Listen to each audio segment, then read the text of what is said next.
ॐ सर्ववेदान्तसिद्धान्त गोचरं तमगोचरं गोविन्दं परमानन्दं सद्गुरुं प्रणतोऽस्म्यहम्। ॐ शान्ति शान्ति शान्तिः।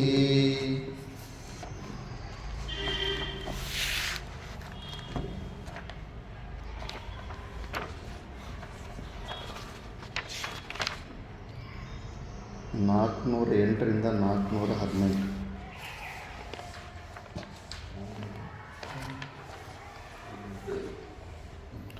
ಚಿತ್ತಮೂಲೋ ವಿಕಲ್ಪೋಯಂ ಚಿತ್ತಾಭಾವೇನ ಕಶ್ಚನ ಅತಶ್ಚಿತ್ತಂ ಸಮಾಧೇಹಿ ಪ್ರತ್ಯಗ್ರೂಪೇ ಪರಾತ್ಮನಿ ಕಿಮಪಿ ಸತತಬೋಧಂ ಕೇವಲಾನಂದರೂಪಂ ನಿರುಪಮಮತಿವೇಲಂ ನಿತ್ಯಮುಕ್ತಂ ನಿರೀಹಂ ನಿರವಧಿ ಗಗನಾಭಂ ನಿಷ್ಕಲಂ ನಿರ್ವಿಕಲ್ಪಂ ಹೃದಿ ಕಲಯತಿ ವಿದ್ವಾನ್ ಬ್ರಹ್ಮಪೂರ್ಣಂ ಸಮಾಧೋ ಪ್ರಕೃತಿ ವಿಕೃತಿ ಶೂನ್ಯಂ ಭಾವನಾತೀತಭಾವಂ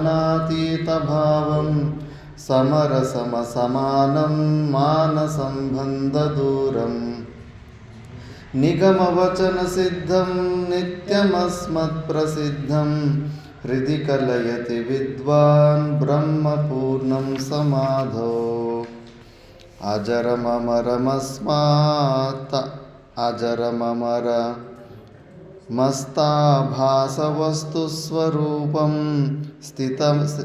ಸ್ಥಿಮಿತಸಲಿಲರಾಶಿ ಪ್ರಖ್ಯಮಾಖ್ಯಾವಿಹೀನಂ ಶಮಿತಗುಣವಿಕಾರಂ ಶಾಶ್ವತಂ ಶಾಂತಮೇಕಂ ಹೃದಿ ಕಲಯತಿ ವಿದ್ವಾನ್ ಬ್ರಹ್ಮಪೂರ್ಣಂ ಸಮಾಧೋ ಸಮಾಹಿತಾಂತಃಕರಣಸ್ವರೂಪೇ ವಿಲೋಕಯಾತ್ಮಾನಮಖಂಡವೈಭವಂ ವಿಚ್ಛಿಂದಿ ಬಂಧಂ ಭವಗಂಧಗಂಧಿಲಂ ಯತ್ನೇನ ಪುಂಸ್ತ್ವಂ ಸಫಲೀಕುರುಷ್ವ ಸರ್ವೋಪಾಧಿವಿನಿರ್ಮುಕ್ತಂ ಸಚ್ಚಿದಾನಂದಮದ್ವಯಂ ಭಾವಯಾತ್ಮಾನಮಾತ್ಮಸ್ಥಂ ನ ಭೂಯಃ ಕಲ್ಪಸೇದ್ವನೇ ಚಾಯೇವ ಪುಂಸಃ ಪರಿದೃಶ್ಯಮಾನ ಆಭಾಸರೂಪೇಣ ಫಲಾನುಭೂತ್ಯ ಶರೀರಮಾರಾಚ್ಛವನ್ನಿರಸ್ತಂ ಪುನರ್ನ ಸಂಧತ್ತ ಇದಂ ಮಹಾತ್ಮಾ ಸತತ ವಿಮಲಬೋಧಾನಂದರೂಪಂ ಸ್ವಮೇತ್ಯ ತ್ಯಜ ಜಡಮಲರೂಪೋಪಾಧಿಮೇತಂ ಸುದೂರೆ ಅಥ ಪುನರಪಿ ನೈವ ಸ್ಮರ್ಯತಾಂ ವಾಂತವಸ್ತು ಸ್ಮರಣ ವಿಷಯಭೂತಂ ಕಲ್ಪತೆ ಕುತ್ಸನಾಯ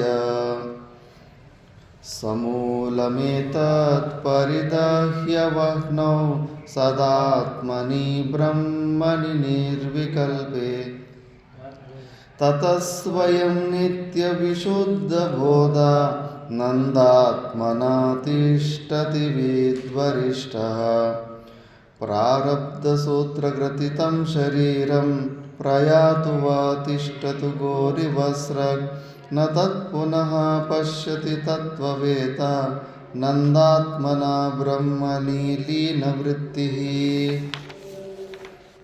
ಅಖಂಡಾನಂದಮಾತ್ಮಾನಂ ವಿಜ್ಞಾಯ ಸ್ವಸ್ವರೂಪತಃ ಕಿಮಿಚ್ಚನ್ ಕಸ್ಯ ಹೇತೋರ್ದೇಹಂ పుష్ణాతి తత్వవేత్. ఇక్కడ వరకు మనం విచారణం చేసుకున్నాం వివేక చూడమణిలో. ఇంతకు ముందు ఉన్న శ్లోకంలో ప్రారబ్ధ సూత్రకృతితం శరీరం, ప్రారబ్ధానికి సమర్పించేస్తాడు జీవన్ముక్త పురుషుడు. దాని తర్వాత గోరివస్రక్ అని ఒక దృష్టాంతం ఇచ్చారు. దాని గురించి మనం చెప్పుకోలేదు. ఎట్లా వదిలిపెట్టేస్తారంటే, ఇప్పుడు 10 ఆవులు కట్టేసిండు. ఇది ఏ రోజు ఎద్దుల పండుగ రోజో లేదో సంక్రాంతికి కర్ణాటకలో అంతా స్నానం చేసి డెకరేషన్ చేసి పూలమాలలు కూడా వేస్తారు ఆవులు. అది తినేటప్పుడు ఒకవేళ పూలమాల తెగిపి అక్కడ ఇక్కడ పడిపోయిందంటే కన్నా అయ్యో మిగతా ఆవులకి పూలమాలలు ఉన్నాయి, నాకు దానికి ఆ పూలమాల లేదని అదేం బాధపడదు. అసలు దానికి పట్టించుకోదు. అసలు మెడలో పూలమాల ఉందా లేదా అని. అనవసరమైన వస్తువు దానికి అది. అట్లా ఈ మహానుభావుడు జీవన్ముక్త పురుషుడు శరీరాన్ని అట్లా వదిలిపెట్టేస్తాడు. ఈ శరీరానికి సంబంధించిన సమస్యలన్నీ కూడా అట్లా వదిలిపెట్టేసి తన స్వరూపంలోనే ఆనందంగా ఉంటాడు.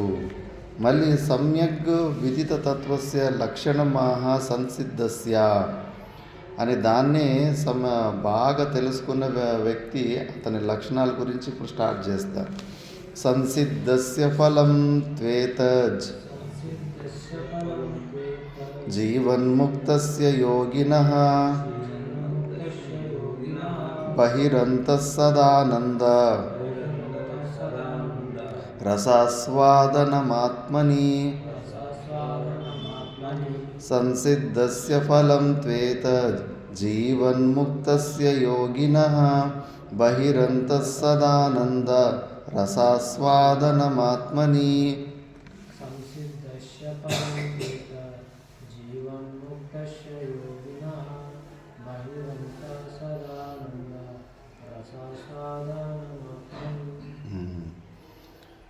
సంసిద్ధస్య ఫలం, ఎవరైతే ఆ స్థితిని పొంది ఉంటారో, పొంది ఉన్నాడంటే కన్నా ప్రూఫ్ ఏంటంటే జీవన్ముక్తులైన యోగికి బహిరంత సదానంద రసాస్వాదన మాత్మని. రసాస్వాదనం, ఎప్పుడు ఆనందంగా ఉంటాడు, సంతుష్టిగా ఉంటాడు. ఆయన హావభావాల్లో కూడా ప్రసన్నతనే కనిపిస్తూ ఉంటుంది. ఎందుకంటే ఆ స్వరూపాన్ని పూర్ణంగా పొందిన వ్యక్తి. ఇది ఉండాలి. ఊరికే ఎవరికి వాళ్ళు నాకు జ్ఞానం వచ్చేసింది అనుకుంటే సరిపోదు. అందుకే నెక్స్ట్ శ్లోకంలో ఇంకా స్టెప్ బై స్టెప్ ఇచ్చాడు, దేనికి ఏది ఫలము అని చెప్పేసి. వైరాగ్యస్య ఫలం బోధః బోధస్యోపరతి ఫలం స్వానందానుభవాత్ శాంతి ఏషోపరతే ఫలం. వైరాగ్యస్య ఫలం బోధః బోధస్యోపరతి ఫలం స్వానందానుభవాత్ శాంతి ఏషైవోపరతే ఫలం.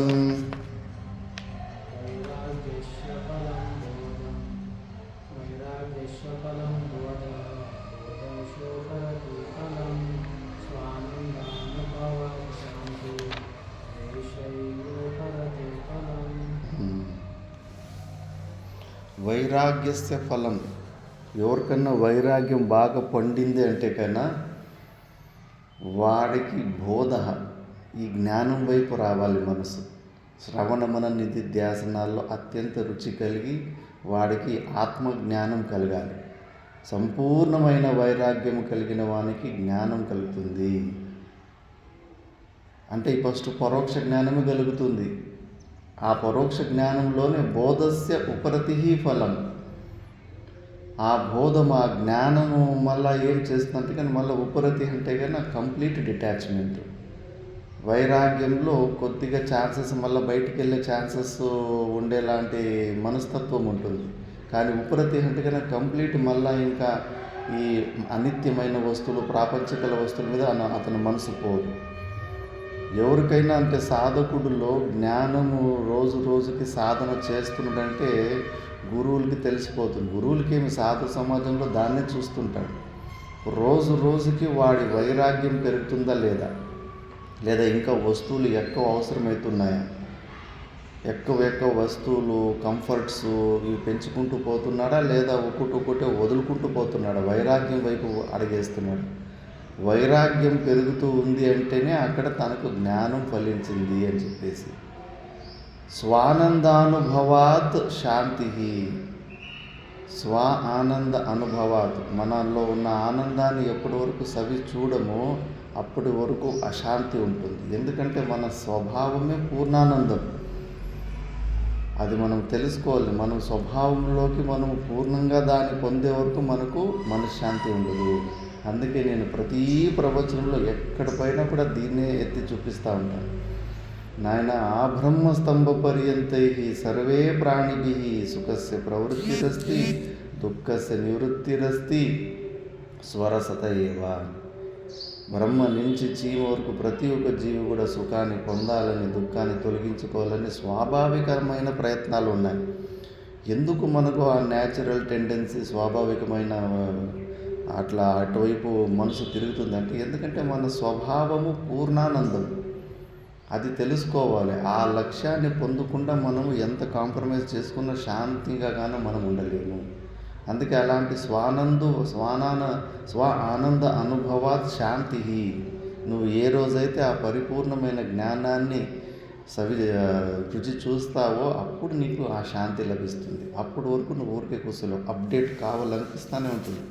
ఈరోజు 1 కోటి ఉంటే రేపు 2 కోట్లు కావాలనిపిస్తుంది. ఈరోజు 2 కోట్లు ఉంటే రేపు 10 కోట్లు అనిపిస్తుంది. 10 కోట్లు ఉంటే 100, 100 ఉంటే 1000. ఎప్పటికీ అది ఆగదు. చేసే ప్రతి ఒక్క పనుల్లో కూడా విచిత్రమైన పనులు చేసుకుంటూ పోతుంటాం. ఫస్ట్ ఒక సైకిల్ ఉంటే సార్ అనుకుంటావు, మళ్ళీ గాడి కావాలి, మళ్ళీ కారులో మళ్ళీ టాప్ కారు, ఇంక సరిపోదు హెలికాప్టర్ కొను, ఇంకా సొంత ఫ్లైట్ కొను, ఇంకేదైనా పైన మళ్ళీ శాటిలైట్లు కొను, చంద్రలోకానికి కూడా పోయి వస్తూ ఉంటారు. ఎక్కడికి ఆగదు, తృప్తి ఉండదు. కొడుకు పెళ్ళి బాగా విజృంభణంగా చేయి. మొదటి కొడుకు పెళ్ళి 2 రోజులు మంచిగా దేశమంతా చెప్పుకుంటే చేయి, తృప్తి కాలే. కూతురు పెళ్ళి 10 రోజులు చేయి, బాగా పొగిడారు, ఇంకా సరిపోయి మళ్ళీ అప్డేట్ కావాలనిపిస్తాం. మళ్ళీ నీ కొడుకు పెళ్ళి 6 నెలలు చేయి. ప్రపంచమంతా ఊరికి నిన్నే పొగుడుకుంటా ఉన్నాయి 6 నెలలు. అబ్బా ఏం పెళ్ళి. ఇంకో కొడుకు ఉంటే కన్నా మళ్ళీ 6 సంవత్సరాలు చేస్తాడు ఆ కొడుకు. ఎక్కడ శాంతి ఉండదు. అప్డేట్ కావాలనిపిస్తూనే ఉంటుంది. ఎప్పటి వరకు నీ పూర్ణానందాన్ని పొందువో నీకు రిలాక్సేషనే ఉండదు. అన్ని విషయాల్లో అప్డేట్ కావాలా. నేను పూర్ణుడు కాదు, నేను ఇన్కంప్లీట్ అనే భావన అజ్ఞానంలో ఉన్నప్పుడు కంప్లీట్ కావాలని అన్నిటినీ పొందాలని ప్రయత్నం చేస్తాను. నేను పూర్ణంగానే ఉన్నాను. ప్రతిరోజు గాఢ సుషుప్తిలో ఈ మనసు బుద్ధులు అవసరం లేదు, ప్రపంచం లేదు, శరీరం లేదు, ఎవ్వరి అవసరం లేకుండా, రూపాయి ఖర్చు లేకుండా, ఒక్క చిన్న పరిశ్రమం కూడా చేయకుండా సహజంగానే నాలో ఉన్న ఆనందాన్ని పూర్ణంగా పొందుతున్నాను.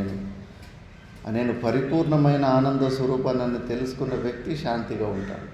ఈ వ్యక్తి నా దగ్గర ఆనందం లేదు అని తప్పుడు నిర్ణయాలు ఎవరు అనుకుంటారో మళ్ళీ బయట ఆనందం కోసం ప్రయత్నాలు చేస్తూ ఉంటాడు. ఏషః ఉపరతేహే ఫలం. ఇలాంటి శాంతినే నిజమైన వైరాగ్య ఉపరతులకు నిజమైన ఫలము. నువ్వు శాంతి కలగాలి. జ్ఞానస్య ఫలం అంటే శాంతి, పరమాతృప్తి. ప్రతి రోజుకు నీ ఆనందం పర్సంటేజ్, నీ తృప్తి పర్సంటేజ్ పెరుగుతూ పోతూ ఉండాలి. మనసులో ఇంకా పెండింగ్ ఫైల్ లాగా, ఇంకా అది కావాలి, ఇది కావాలి, అది పొందలే అని పెండింగ్ ఫైల్ లాగా ఉంటే కన్నా నీకు ఇంకా జ్ఞానం పూర్ణంగా పొందలేదు అని చెప్పేసి. ఇప్పుడు ముందు కూడా వైరాగ్యాన్న పరం సుఖస్య జనకం అని వచ్చింది కదా. వైరాగ్యం కన్నా సుఖాన్ని ఉత్పన్నం చేయడానికి వేరేది ఇంకోటి లేదని చెప్పేసి.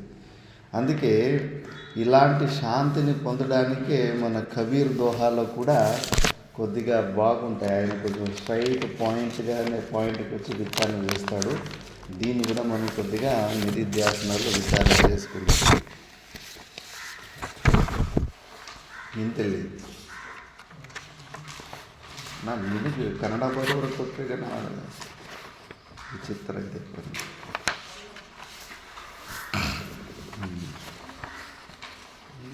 ಕಬೀರ್ ಕಡಾ ಬಜಾರು ನೀನು ತಗೋ, ಅವ್ರ ಕನ್ನಡ ಅರ್ಥ ಆಗಲ್ಲ. ಪಾರ್ಟ್ 1 ಅದು ಒಕ್ಕೋದಾಕ ಪಾರ್ಟ್ 1. ಕಬೀರ್ ದೋಹೆಯಲ್ಲಿ कबीर कड़ा बाजारों में सबकी मांगे कहे, न कहूँ से दोस्ती न कहूँ से बैर, कबीरा न कहूँ से भैर. కబీర్ కడా బజారు మే, కబీరు బజార్లోకి వచ్చినాడు. సబ్కి మాంగే కైర్ అంటే అందరి కోసము మంచిది చేయడం కోసమే. మనం ముందు కూడా విచారణ చేసుకున్నాం. జీవన్ముక్త పురుషులు వాళ్ళు స్వయం తరించి స్వయం భీవార్ణవం, స్వయంగానే సంసారం తరించి అన్యానపి తారయంత, ఇతరులు కూడా తరించిపోని అనేది వాళ్ళ స్వాభావికమైన కోరిక ఉంటుంది. అందుకే నా కహూన్సే దోస్తి నా కహూన్సే బైర్, నాకెవరు శత్రువులు లేరు, నాకెవరు మిత్రులు లేరు, అంటే నేను న్యూట్రల్గానే ఉన్నాను, అంటే అలాంటి జీవన్ముక్త స్థితిలోనే ఉన్న వాణ్ణి అని చెప్పేసి. అందుకే వినండి, మంచిగా వినండి, ఈ ఉపదేశాన్ని వినండి అని చెప్పేసి. జాతున పూచో సాధుకి పూచులియో తో జ్ఞాన్, मोल करो तलवार का पड़े रहन दो म्यान, कबीरा पड़े रहन दो म्यान. అంటే అలాంటి జీవన్ముక్త పురుషులు వచ్చినప్పుడు మనం ఉపాధిగత దోషాలు చూడనీకి పోతాం. సన్యాసులు కూడా మీరు ఏ కులమోళ్ళు అని అడిగే దుస్సాహసం చేసేస్తారు. ఎర్రబట్టలకి ఏమన్నా జాతి ఉంటుందా? బ్రహ్మచర్యంలో ఉన్నప్పుడు ఒకవేళ అడిగినా కూడా నీకు ఎవరైనా సమాధానం చెప్పేసి. సన్యాసంలో ప్రతిజ్ఞలే చేసింటారు, ఈ శరీరానికి పిండ ప్రదానాలు ఇచ్చేసి స్వయంగా మా పిండ ప్రదానాలు మేమే పెట్టేసుకుంటాం. ఏమి ఐడెంటిటీ ఉండదు, ఏమి గుర్తింపు ఉండదు. ఉన్నది ఒకే గుర్తింపు, సాక్షాత్ పరమాత్ముడే. అందుకే ఏ పేర్లు పెట్టినా అది నిర్గుణ నిరాకార స్వరూపుడైన పరమాత్మని పేర్లే పెడతారు, సన్యాసి పేర్లు. దాని తర్వాత మనిషి బతికి ఉన్న సచ్చినలాగానే. అలాంటి వ్యక్తికి నువ్వు ఏ జాతి అంటే ఏం చెప్తాడు? ఆ జాతిని చూసి మళ్ళీ శ్రద్ధ. ఏ కులంలో నుంచి సద్గురు వచ్చింటాడో అక్కడ ఆ కులం వాళ్ళే ఎక్కువ పోతూ ఉంటుంది. అన్ని చోట్ల ప్రపంచంలో సామాన్యంగా ఈ జాతి అభిమానం అనేది అంత ఘోరంగా ఉంటుంది. అందుకే దీన్ని చూసిన కబీర్ దాస్ జాతున పూచో సాధుకి, అలాంటి సత్పురుషులు గురువులు వచ్చినప్పుడు ఆ జాతులు వాళ్ళ శరీర ఉపాధిగత దోషాలు చూడనీకి పోండి. అవి చూస్తే కన్నా ఉన్న శ్రద్ధ వెళ్ళిపోతుంది. పూచులియోతో జ్ఞానం, అలాంటి వాళ్ళని జ్ఞానం అడగాలి. కోనామబంధ కథమేష ఆగత కథం ప్రతిష్టాస్య కోసావనాత్మ పరమః ఆత్మ తయోర్వివేక కథమేతదుచ్యత. జీవన దీంట్లో వివేక చూడంలో ఇలాంటి ఈ ప్రశ్న అడగాలి. బంధనం అంటే ఏంటి? ఇన్ని ఎలా నిలబడి, దేని ఆధారం మీద ఈ బంధనం నిలబడింది? అనాది కాలం నుంచి ఎలా ప్రతిష్ట రూపంలో ఉంది? ఆత్మ అంటే ఏమి, అనాత్మ అంటే ఏమి, రెండుటి వివేకం ఎట్లా చేసుకోవాలి? ఇలాంటి ప్రశ్నలు, ఇలాంటి జ్ఞానాన్ని అడగాలి అలాంటి సాధువులు వచ్చినప్పుడు. మోల్ కరో తల్వారుగా పడే రెహందో మ్యాన్. ఇప్పుడు కత్తులు కొనేవారు కదా పాతకాలము, బయట కత్తులు పెట్టే మ్యాన్ ఉంటుంది కదా, ఆ మ్యాన్లో మ్యాన్ను చూస్తావా, లోపల ఉన్న కత్తి క్వాలిటీ చూస్తావా? బాగా మోసపోతుంటాం. బయట ఉన్న కవర్లు చూసి మనం మోసపోతుంటాం. మన మూర్ఖులన్నీ బిజినెస్ మ్యాన్స్ కూడా తెలుసు. అందుకే వాళ్ళ ప్యాకింగ్లు ఎంత అట్రాక్టివ్గా చేస్తారంటే కానీ ఆ ప్యాకింగ్, ఆ కలర్లోనే మనము బలైపోవాలి. లోపల ఉన్న వస్తువుని దాని క్వాలిటీ చూసుకోవాలి కదా. బయట ఉన్న కవర్ని చూస్తారేంటి అంటే, ఈ శరీరాన్ని చూస్తారంటే లోపల ఆ వ్యక్తి ఏ స్థితిలో ఉన్నాడో దాన్ని చూడాలి కదా, ఎంతటి సాధకుడు అని చెప్పేసి అలా చూడాలి. అందుకే ఈ బయట ఈ కవర్ని don't judge people just by seeing their covers అంటారు. అంటే బయట కవర్ని చూసి లోపల ఏముందని జడ్జి చేయకండి అని చెప్పేసి. ఒకసారి సర్ఎం విశ్వేశ్వరయ్య ధోతి పంచ కట్టుకునేవాడు, చాలా తెలివైన ఇంజనీర్. భారతదేశంలో ఇంజనీర్స్ డే ఆయన పేరు మీదనే జరుపుకుంటారు. ఎంత బుద్ధిమంతుడంటే, మా లండన్లో ఏదో ఇంజనీర్స్ది ఒక అసోసియేషన్ ఏదో మీటింగ్ ఉంటే ఈయన పంచే మళ్ళీ ఆ కోటు వేసుకోపోతా ఉంటే కానీ వీడోడు బిచ్చికాడు, వీడు ఎట్లా ఇంజనీర్ అవుతాడు, ప్యాంటు షర్టు కోట్ వేసుకున్నవాడు ఇంజనీర్ కదా అని వాళ్ళ ఫీలింగ్. అలాంటి భ్రాంతిని చేసింటారు. నువ్వు బిచ్చగాలకి ఇక్కడ లోపల ఎంట్రీ లేదంటాడు. లేదు నేను ఇంజనీర్ అంటే నవ్వుతారు గేట్ కీపర్, నువ్వు ఇంజనీర్ అని చెప్పేసి. ఏం ప్రూఫ్, నువ్వు ఇంజనీర్ మేము ఎందుకు నమ్మాలి, అట్లా ఇట్లా అని. ఆ లోపల ఏదో మీటింగు, సౌండ్, స్పీకర్ అంతా మీటింగ్ జరుగుతూ ఉంటుంది. ఆ బిల్డింగ్కి చెవు పెట్టేసి ఆ బిల్డింగ్ ప్లాను షీట్ మీద రాసి ఇచ్చేసాడు. ఈ బిల్డింగ్లో ఇక్కడ స్టేజ్ ఉంది, ఇక్కడ స్పీకర్ ఉంది, ఇక్కడ మంది కూర్చో ఉంటారు, ఇక్కడ ఏదో రూమ్ లాగా ఉండాలని చెప్పేసి మొత్తం ప్లాన్ బయట చెవు పెట్టేసి గీసి ఇచ్చేసాడండి. అప్పుడు వీడిన సౌండ్తోనే ఇది ప్లానే తెలుసుకుంటుంటే ఇది సామాన్యుడు కదా, మళ్ళీ లోపల వదిలిపెట్టింటండి. అంత తెలివైన సరే విశ్వేశ్వరయ్య. ఈ బేరింగ్లోని బాల్ బేరింగ్లు అవి ఇవి ట్రైన్ ఈరోజు ఫాస్ట్గా తిరుగుతుందంటే కానీ ఆయన కనిపెట్టిందే బేరింగ్లు అవన్నీ. అందుకే ఫాస్ట్గా మొదలు ట్రైన్ ఫాస్ట్గా పోయేది కాదు, మెల్లగా పోయేది. బేరింగ్లు కనిపెట్టాడు ఆయన, ఎన్నో విషయాలలో చాలా కనిపెట్టాడు ఆయన. డ్యాము కేఆర్ఎస్ డ్యామ్ కట్టినాడు. ఇప్పటికీ 160 సంవత్సరాలు 168 సంవత్సరాలు అయింది. ఇంకా ఏమి ఒక్క ఇది రాలేదు. అది లండన్లో ఒక బ్రిడ్జ్ కట్టమని పిలుస్తారు. మరి మీరు మా బోర్డు వేయాలా, constructed by Indian engineer sir Visvesvaraya అని బోర్డు వేయాలంటే కానీ ఫస్ట్ అట్లంతా కుదరదు. వాళ్ళంతా అంతే, మన వాళ్ళ చేతిలో అన్ని పనులు చేసుకొని అంతా వాళ్ళ పేర్లు వేసుకుంటారు. టెక్నాలజీలో కూడా అంతే, ఇక్కడి నుంచి అంతా చూసి కాపీ కొట్టి వాళ్ళు పేటెంట్లు వేసుకున్నారు ప్రతిదీ కూడా. అందుకే వాళ్ళు లేదు అట్లా కుదరదంటే నేను కట్టును అంటాడు. సరేలే బోర్డు వేస్తామని ముందు మాట ఇచ్చేద్దాము, కట్టేసిన తర్వాత మనం బోర్డు వేయకుండా వదిలిపెట్టేద్దామని వాళ్ళు ప్లాన్ వేసుకుంటారు. వాళ్ళు దుష్ట బుద్ధిని తెలుసుకుంటాడు. అందుకే బ్రిడ్జ్ని ఎలాంటి సైజులో కట్టింటాడంటే పైన నుంచి చూస్తే INDIA ఇండియా అనే ఆకారంలోనే కట్టేసి ఉంటాడు. మళ్ళా వాళ్ళు మేము బోర్డు వేయము అని లాస్ట్లో అంటారు. మీరు ఇలాంటి వాళ్ళని తెలిసి అందుకే నేను బ్రిడ్జ్ని మా ఇండియా ఆకారంలో కట్టినాను అంటాడు. మళ్ళీ పైన చూస్తే నిజమే, మరి పైన నుంచి చూస్తే ఇండియా అనే కనిపిస్తూ ఉంటుంది అది. అందుకే ఆ ఇండియాని అక్షరాలు చెడపాలని చెప్పేసి దాని కింద ఉన్న పిల్లర్లు అవి కొన్ని కదిలించి కట్ చేసి తీసేద్దామని పోతే ఒక పిల్లర్ని ముట్టుకుంటే మొత్తం బ్రిడ్జే కదులుతా ఉంది. ఒకదానికి ఒకటి లింక్ కూడా పెట్టేసిండు వాళ్ళ చెడపనికి కూడా కాకుండా.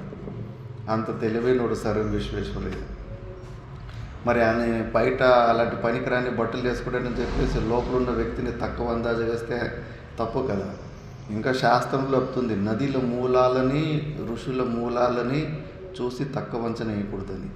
గంగా నది స్టార్టింగ్లో ఎంత ఉంటుంది? 6 ఇంచులతో స్టార్ట్ అవుతుంది గంగోత్రిలో. 6 ఇంచులే దాని వెడల్పు.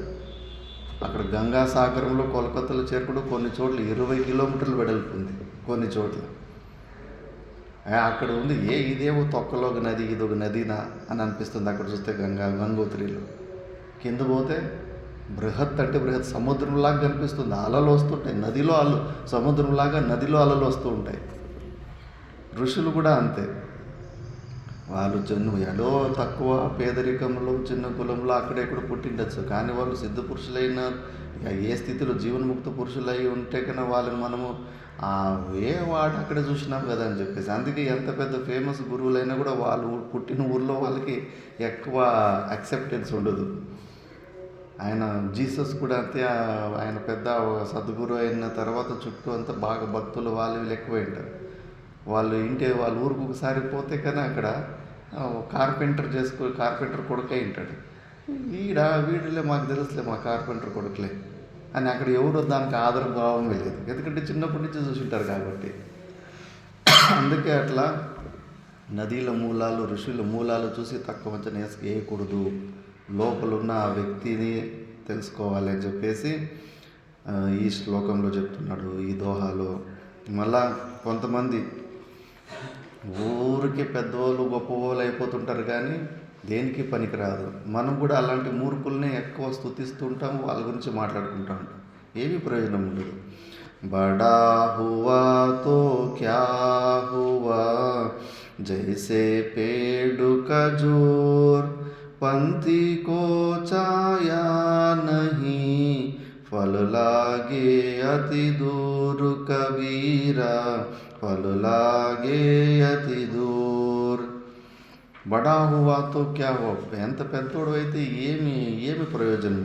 జైసే పేడు ఖజూర్ పేడు అంటే ఖజూర్ది పేడు ఈత చెట్టు లాగానే బోటు పెద్దగా ఉంటుంది. ఎడారుల్లోనే ఎక్కువ ఉంటుంది అది. ఎడారుల్లో కొన్ని ప్రదేశాల్లోనే ఆ ఈతకాయ ఉంటుంది, ఈత చెట్టు ఉంటుంది కదా, కాయ కొంచెం పెద్ద రూపంలో కనిపిస్తుంది, అదే ఖజూరు. ఆ చెట్టు ఉన్నప్పటికీ కూడా ఎవరైనా యాత్రికులు ఆ రోడ్డు పక్కలో అది వచ్చిందంటే కదా ఆ చెట్టుకు నీడే ఉండదు అంతా. ఆ చెట్టు నీటిలో ఎవడు దాన్ని కాసేపు రెస్ట్ తీసుకోలేడు. పోనీ ఆకలి అవుతా ఉంది ఏదన్నా పండు తీసుకుందామంటే కానీ ఎంత పొడుగు ఉంటుందంటే దాన్ని చూసేవాడు ఎక్కడు. ఆ చెట్టు ఎక్కేది వద్దు, ఆ పండు తినేది వద్దు అని. రాయి తీసుకొని ఉదరకూడదామంటే దానికన్నా కూడా హైట్లో వెళ్ళిపోయింటుంది అది. రాయి కూడా అక్కడికి సరిగ్గా పోదు. అలా మనిషి అలాంటి పనికి రాకుండా ఎంత ఊరికే ఆస్తులు సంపాదిస్తుంటారు, డబ్బులు సంపాదిస్తుంటారు, ఏమి ప్రయోజనం ఉంటుంది. ఏమి ప్రయోజనం. అలా బతికేస్తే మాత్రం ఆ గజులపేట దాకా ఎవరికి ప్రయోజనం రాదు. ఒక్కటి కూడా పుణ్యం ఉత్పత్తి కాదు. అంటే ఇక్కడ ఏమి చెప్తున్నారంటే, ఏదన్నా కానీ నువ్వు పొందినావంటే కన్నా అది 10 మందికి పంచు, అప్పుడు నువ్వు మహాత్ముడు అవుతావు. ఈరోజు జీవన్ముక్త పురుషులు ఈ పరంపరని జ్ఞానాన్ని అప్పటి నుంచి పంచుకుంటూనే వస్తున్నారు. ఏమన్నా ఇప్పుడు చూడండి, ఏ స్కూల్ అయినా ఫీజులు తీసుకుంటారు లేదా టీచర్లు, కానీ గురువులు ఇంత మళ్ళీ ఆ టీచర్లు చెప్పించే చదువు అంతా మళ్ళీ నిన్ను నౌకరునే చేస్తాయి. నిన్నేమి దేవుని చేయవు. నువ్వు మళ్ళా పోయి ఎవడి కింద గులాముడిలాగా పనిచేయాల్సిందే. అలాంటి గులామీ విద్య నేర్పడానికి డబ్బులు తీసుకుంటారు. ఇక్కడ సత్పురుషులు బ్రహ్మ విద్యని స్వతంత్రుడయ్యే బ్రహ్మ విద్యని నేర్పుతారు, కానీ ₹1 తీసుకోరు. ఎందుకంటే వాళ్ళ దగ్గర ఉన్న జ్ఞానాన్ని అలా పనిచేస్తుంటారు. ఎందుకంటే పరోపకారం చేయడమే వాళ్ళ స్వభావం అయిపోయింటుంది, చేసి చేసి అలవాటైపోయింటుంది. కాబట్టి నువ్వు పెద్దోడు అయితే కనుక నువ్వు ఎంతమందికి ఉపయోగపడుతున్నావో అందులో నీ పెద్దరికం ఉంటుంది. ఊరికే నువ్వు ఆస్తులు అవి, జ్ఞానం కూడా అంతే. నేను పెద్ద తోపుని, నేను ఆ శాస్త్రం చదివిన ఈ శాస్త్రం చదివిన, ఎవరికన్నా భగవద్గీత 4 శ్లోకాలు నేర్పినావంటే జీవితంలో లేదు, ఎవరికి నేర్పుకోలేదు, ఎవరు రాలేదు, నేను నేర్పలేదంటారు. నువ్వు అంత పనికిరాని చదివి ఒక్కడికి కూడా పని ఉపయోగం లేకుండా పోయింది కదా. అది నీ దగ్గర ఉంటే కానీ నువ్వు గొప్పోడు ఎట్లయితావు. అది 10 మందికి పంచినావంటే కానీ అది నీలో గొప్పతనం వస్తుంది. అందుకే నీ దగ్గర ఏది ఉన్నా కూడా 10 మందికి పంచుకోవాలి. ఊరికే అట్లా కీర్తి ప్రతిష్టలు అవి ఇవి పెంచుకొని పోవడం కాదు. శాస్త్రంలోనే ఉంది అది. ఒకసారి శృంగేరి మఠంలో చంద్రశేఖర భారతి స్వామీజీ అవధూత స్థితి నుంచి బయటకు వచ్చినప్పుడు అక్కడ ఒక బ్రాహ్మణుడి కొడుకు మూగుబడై ఉంటాడు. మూగుబడై అంటే తీసుకొచ్చేసి అప్పటికి ఇంకా అవధూతులు అంటే త్రికాల జ్ఞానులు అయిపోతారు. భూత వర్తమాన భవిష్యత్తు అన్ని జన్మల గురించి తెలుసుకునేస్తారు. మరి మావోడు మూగువాడు ఎందుకైనాడు స్వామీజీ అని అడుగుతారు. వీడు ఇదే శృంగేరి ప్రదేశంలో పూర్వజన్మలో పరంపర నుంచి ఫ్రీగా విద్యని పొంది మళ్ళా ఇతడి దగ్గరికి ఒక నిజమైన అధికారి వచ్చాడు, నాకు విద్యను నేర్పండి అని. ఆ నిజమైన అధికారికి తిరస్కారం చేశాడు. విద్యను నేర్పకుండా వాపస్ పంపించేసినందుకు ఈ జన్మలో మూగువాడుగా పుట్టాడు అని. అందుకే సామాన్యం కాదు. మనకు ఎంతో మహానుభావులు గురువులు ఇప్పుడు చెప్పారు కదా. ఇప్పుడు బుడ్ల విత్తనాలు ఉంటాయి, బెంగళూరు వైపులో ఎక్కువ అదే వేస్తుండ్రు. అవి విత్తనాలు కానీ పెద్ద పెద్ద సైజు విత్తనాలన్నీ ఏరి ఒక సంచులకి వేసి ఒక 20-30 సంచులకి విత్తనాలు వేసి సపరేట్గా పెట్టింటారు. మేము చిన్నపిల్లోళ్ళు ఇంకా సమ్మర్ హాలిడేస్లో ఇంకా ఏదో ఒకటి తినాలని కోరిక, చిన్నగా బుడ్ల సంచులకు ఎలకలాగా రంధ్రాలు పెట్టేసి రోజు కొద్దిగా తోడుకొని తింటూ ఉంటాను. అది బొక్కలో రోజు కింద సంచిలో బొక్కలో తీస్తూ ఉంటే కానీ అది ఏదో ఒక రోజు అది బ్యాలెన్స్ పైన ఉన్నవన్నీ కింద పడతాయి. ఒకరోజు కింద పడిపోయాయి.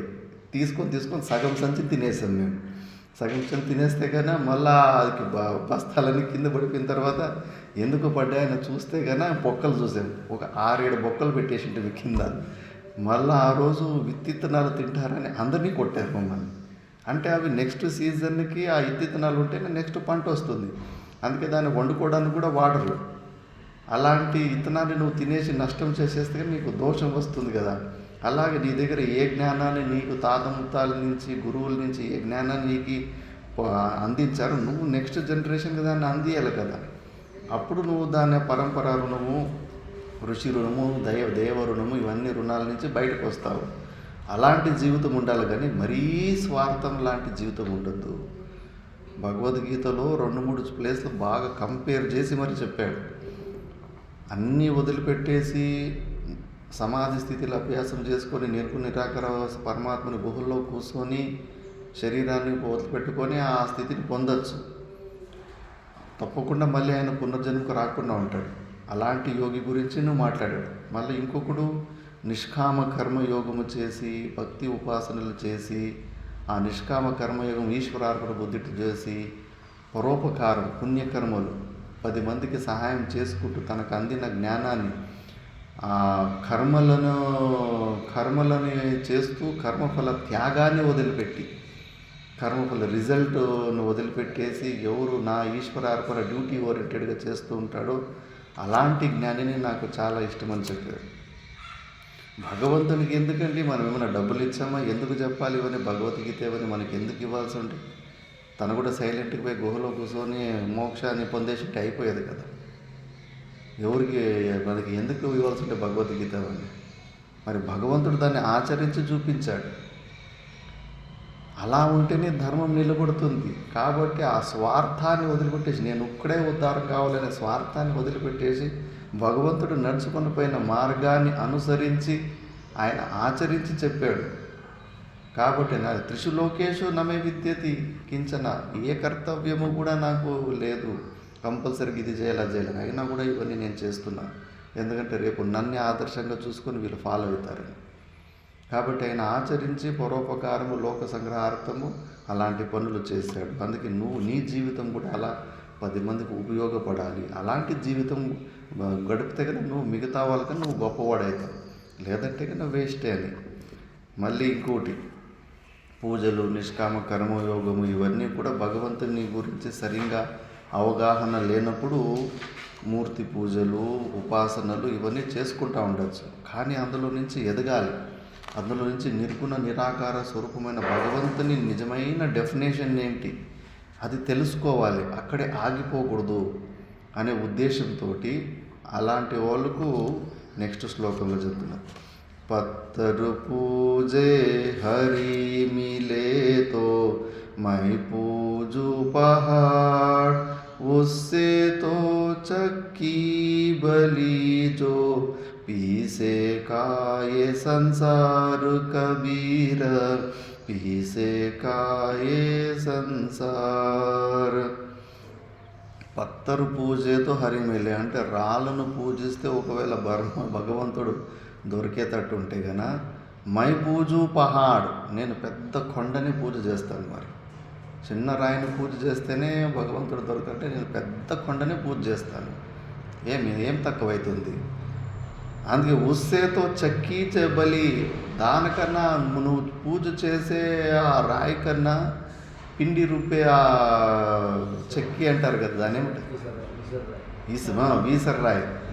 వీసర్రాయి ఎంతో మేలు. అదన్నా జనాలకి తినడానికి ఆహారాన్నన్నా అది తయారు చేస్తుంది అని. ఇక్కడ అన్యతా అర్థం చేసుకోకూడదు. ఏం మూర్తి పూజని ఖండన చేస్తున్నాడా అట్లా అని లేదు, శాస్త్రమే చెప్తున్నాడు. సంపూర్ణ వేదంలో మీకు ఒక్క మంత్రం దొరకదు ఎక్కడన్నా పరమాత్మనికి మూర్తులు ఉన్నాయి, ఆకారాలు ఉన్నాయి. నా తస్య ప్రతిమ అస్తి అని ఇంకా లేవని ఇంకా స్పష్టంగా చెప్పారు. ఆ నిర్గుణ నిరాకార స్వరూపుడు పరమాత్మకు అవి లేనే లేవు అని చెప్పేసి. ఆర్య సమాజంలో వాళ్ళే మూర్ఖులు కాదు, ఎందుకు ఆ మూర్తి పూజని ఖండన చేస్తారని. అందులో ఇరుక్కుపోతారు. విపరీతమైన అంధవిశ్వాసంలో అందులోనే ఉండిపోతారు. అందులో నుంచి భక్తి పూజలు చేసుకొని ఎదగాలి కదా. అందులో నుంచి భగవంతుని నిజమైన డెఫినేషన్, భగవంతుని మరీ అంత చిన్న రూపంలో చేస్తారా? చిన్న గుడి లోపల కట్టేసి లోపల పెట్టేసి అంత లిమిటెడ్ రూపంలో తెలుసుకుంటారా? శాస్త్రం చెప్పిన సర్వవ్యాపకత్వం ఏమైపోవాలి? అంతటా ఉన్న సర్వవ్యాపకము ఉన్న భగవంతుణ్ణి, ఆయనని ఇంద్రియాలకు అగోచరుడు, ఏ కంటి ద్వారా కానీ మనసు ద్వారా కానీ దేని ద్వారా కూడా తెలుసుకోలేని తత్వం, అంత విశాలంగా అంత పెద్ద సైజులో ఉన్న పరమాత్మని నీ కళ్ళు ద్వారా చూసేసుకుంటావా? చూసేసి అంత చిన్న సైజుని చేసేస్తావా? కలెక్టర్ని ప్యూన్ అంటావా? అది స్తుతి అనుకుంటావా? మళ్ళీ ఏదో భగవంతుని కృప కాబట్టి వీళ్ళు నన్ను సరిగ్గా పూర్ణంగా తెలుసుకోలేకపోతున్నారు కాబట్టి అని చెప్పేసి భగవంతుడు అయినా కూడా అలాంటి దానికి కూడా అంతఃకరణ శుద్ధిని ఇస్తూ ఉంటాడు. అంతేకాని అందులో జిద్దితనం ఉండకూడదు, అందులోనే ఇరుక్కుపోవద్దు. భగవంతుని డెఫినేషన్ ఎగ్జాక్ట్గా తెలుసుకోవాలి. సగుణ సాకార రూపంలో ఆరోపం చేసుకొని నువ్వు ప్రయాణం చేసుకున్నా కూడా నియత్తుగా చేసుకుంటే, నేను కూడా శ్రీరామని రామకోటి రాసుకుంటూనే ప్రయాణం చేశాను.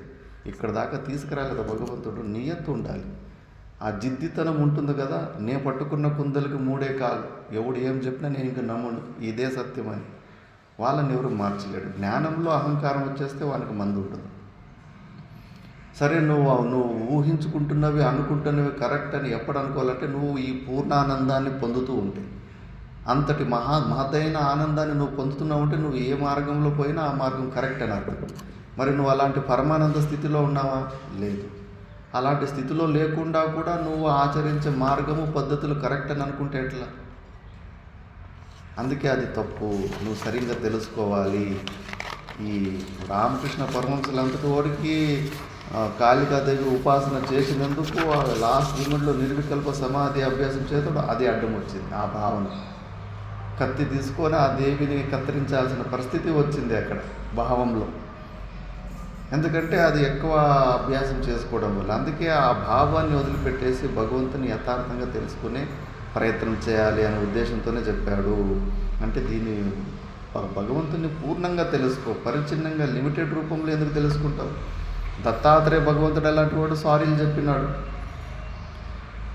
ఆయన 3 పనులు చేస్తుంటాడు. తీర్థాటనలో అక్కడికి ఇక్కడికి పోయి దర్శనం చేసుకుంటూ ఉంటాడు, సాష్టాంగ ప్రణామాలు చేస్తుంటాడు, మళ్ళీ భగవంతుని స్తుతిస్తుంటాడు. ఈ 3 చేసే పనుల్లో కూడా తప్పు నేను క్షమించు అని ప్రార్థన చేస్తాడు. క్షమస్వ త్రివిధ అపరాధం అని చెప్పేసి. గత్యా వ్యాపకత హతాతే, నేను శ్రీశైలంలో దర్శనము, ధర్మస్థలము, మంత్రాలయ దర్శనంలో చేసే పనులో నీ వ్యాపక తత్వాన్ని చంపేస్తున్నాను. నువ్వేమో ప్రతి అణువులో కూడా నువ్వు ఉంటావు.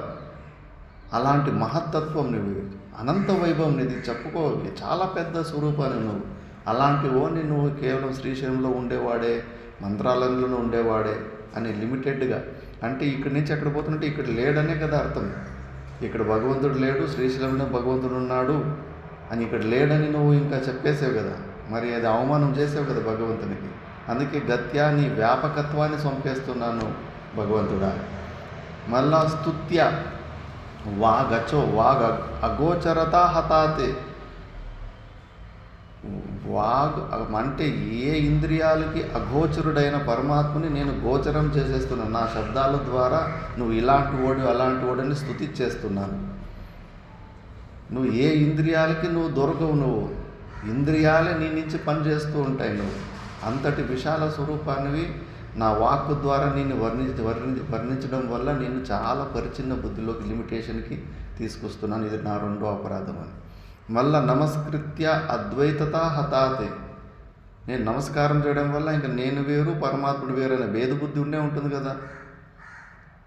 ఆ భేదబుద్ధి శాస్త్రమేమో ఏకమేవాద్వితీయం నేహ నానాస్తి కించన అని శాస్త్రము వేదం ఘోషిస్తూ ఉంది. నువ్వు ఒక్కడవే ఉన్నావు, నువ్వు తప్పితే వేరే భిన్నంగా నీ ఏ స్వరూపము లేవు. మిగతావన్నీ భ్రాంతి రూపంలో కనిపిస్తూ ఉంటుంది. పగ్గం ఒకటే ఉంది, ఒక్క పగ్గమే ఒకరికి నాగపాములాగా, ఒకరికి త్రాచపాములాగా, ఒక రక్తి పింజర్లాగా కనిపిస్తూ ఉంది. అంతటా నువ్వే ఉండవు. అలాంటి అద్వైత తత్వాన్ని నేను నమస్కారం చేయడం వల్ల ఆ అద్వైత తత్వాన్ని చంపేస్తున్నాను.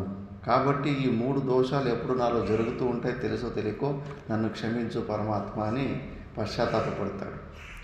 ఆ ఒక భావాన్ని కబీర్ దాస్ చెప్తున్నారు. అంతేగాని మూర్తి పూజల్ని తిరస్కారం చేసి హీనభావంలో చూడాలని కాదు. సరే, నీకు చిన్నపిల్లలకి అజ్ఞానం ఉన్నప్పుడు వాళ్ళకు నిర్గుణ నిరాకార స్వరూపం గురించి బుద్ధిలో గ్రహించే శక్తి ఉండదు. కాబట్టి వాళ్ళ కోసము, అజ్ఞానంలో ఉన్న వాళ్ళ మందబుద్ధుల కోసము, వాళ్ళ కోసం ఉండుకుని, కానీ అందులోనే ఇరుక్కుంటాను, దీన్నే గట్టిగా పట్టుకుంటాను అని చెప్తే కన్నా నీకు లేదు పరమాత్ముడు దొరకడు, ఎదగాలి అని. మళ్ళీ ఫకీరు మేయో జగుమరా ఫకీరు హే సబ్ కాఫీర్ ఫికరు కో జో మారు దే ఉస్కా నామ్ ఫకీర్ కబీరా ఉస్కా నామ్ ఫకీర్. నిజమైన సాధు ఎవడు అంటే కన్నా ఏ చింతలు లేనివాడు. ఫికరు కోజో మార్దో అంటే ఈ మనసును చంపుకున్నవాడే నిజమైన సాధు అని. మనందరిలాగా ఉండదు అలాంటి జీవన్ముక్తుని ఆచరణ. ఆలోచించండి, సిద్ధారుడిని నెత్తి మీద నిప్పులు పోస్తే చేతిలో కూడా పక్కకు తీసుకోలేదు. మనం అలా ఉండగలమా? ఉండలేం. మనలాగా ఉండడు. ఎందుకంటే ఆయన శరీరంలో సంపూర్ణ ఆ భావాన్ని, నేనున్న భావాన్ని తెంచుకున్నాడు. ఇంకా సంబంధం లేదు శరీరంతో. ఆ మనసునే చంపేసుకున్నారు. ఏది శరీరానికి మనకు లింక్ పెట్టే మనసు ఉంది కదా, ఆ మనసునే చంపేసుకున్నాడు. కాబట్టి ఈ శరీరానికి సంబంధించిన దుఃఖాలు ఆయనకు సంబంధం లేకుండా ఉంటాడు. అలాంటి వాడే నిజమైన పురుషుడు. అంతేగాని నువ్వు ఎంత గొప్పలు వాగ్వైఖరి శబ్దజరి శాస్త్ర వ్యాఖ్యాన కౌశలం భుక్తయే వైదుష్యం విదుష్యం తద్వద్ భుక్తయే నదు ముక్తయే అని మంచి ప్రవచనాలు చెప్పి బాగా భక్తులు పెద్ద సంఖ్యలో వేల లక్షల మంది భక్తులు చేసుకొని ఆశ్రమాలు ఒకటి మీద ఒకటి ఆస్తులు పెంచుకుంటూ పోయేవాడు గొప్పవాడు కాదు. ఈ మనసును చంపుకొనేవాడు ఉంటాడో వాడే నిజమైన గురువు అని చెప్పేసి. మళ్ళీ करनी किया तो क्यों किया तो क्यों पछताए, बोया पेड़ बबूल का आम कहाँ से खाए कबीरा, आम कहाँ से खाए. మనం ఎప్పుడూ భూతార్థ స్మరణం చేస్తూ ఉంటాము, భవిష్యత్తు గురించి చింతలు చేస్తూ ఉంటాం మనసు. మళ్ళీ ఏదన్నా దుఃఖాలు వస్తూ ఉంటే కానీ దాన్ని విలాపం చేస్తూ ఉంటాం. అయ్యో దుఃఖాలు తొలగిపోవాలా, దేవుడా దేవుడా దుఃఖాలని తొలగించు అని. ఫస్ట్ నువ్వు శాస్త్రము చదవాలి. పూర్వజన్మలో చేసుకున్న పుణ్య పాప కర్మల వల్ల మనకి మనుష్య జన్మ వచ్చింది.